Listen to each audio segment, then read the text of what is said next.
میرے دوستوں اور بزرگوں، امام زمان علیہ الصلاۃ والسلام ہماری نظروں کی کوتاہی ہے،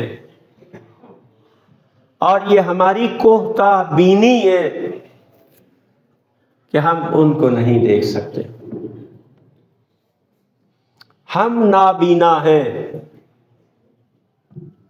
ہماری آنکھوں میں وہ سکت نہیں ہے کہ ہم اس نور الہی کو، جمال محمد مصطفیٰ کو، جمال علی مرتضیٰ کو، اور جمال فاطمہ الزہراء سلام اللہ علیہا کو ہم دیکھ سکیں۔ وہ موجود ہے،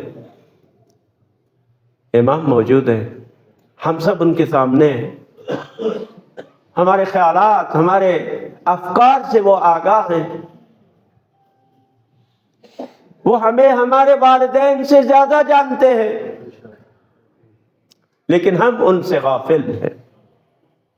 میرے دوستوں بزرگوں، یہ شکوہ ہے، مجھے بتائیں کہ ہمارے گھروں میں، ہمارے علاقے میں سال میں کتنی محافل ہے جو امام زمان علیہ السلام کے نام سے برپا کی جاتی، یا ان کی یاد کو منانے کے لیے ہم کوئی محفل منعقد کرتے، کبھی گھر میں، کبھی کسی اور جگہ پہ، مسجد میں آیا، امام بارگاہ میں آیا، کوئی صرف ہم امام زمان علیہ السلام کے نام کی محفل کریں، جس میں فقط ان کی یاد ہو، فقط ان کا تذکرہ ہو، فقط ان کی باتیں ہوں۔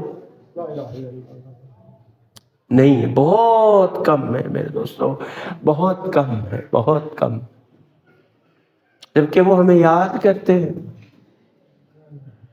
سید ابن طاووس رحمت اللہ علیہ نے لکھا ہے کہ ایک شب وہ سرداب امام زمان علیہ السلام میں موجود تھے، شب بیداری کر رہے تھے، رات کے ایک پہر میں انہوں نے سنا کہ کوئی خدا سے مناجات کر رہی ہے ہستی، اور ان مناجات میں وہ اپنے چاہنے والوں کے لیے دعا کر رہے ہیں۔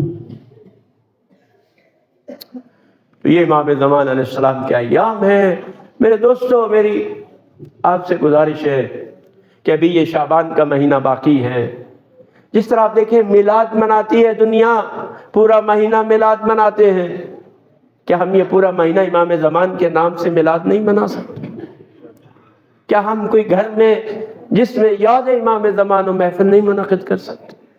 کیا ہم امام زمان کے نام پر ایک دسترخوان نہیں سجا سکتے؟ کیا ہم گھر میں 4-5 آدمی بھی مل بیٹھ کے امام زمان کی یاد میں کوئی محفل نہیں کر سکتے؟ آج ان کی ولادت کا دن ہے، گھر میں یاد کریں، بچوں کو یاد دلائیں، بچوں کو عیدی دے، کوئی اہتمام کرے تاکہ ان کے ذہن میں بھی یہ بات آئے کہ آج کس عظیم ہستی کی ولادت باسعادت کا دن ہے، ان کے حقوق ہم پر بہت زیادہ ہے۔ خدا ہمیں ان کے حقوق ادا کرنے کی توفیق عطا فرمائے۔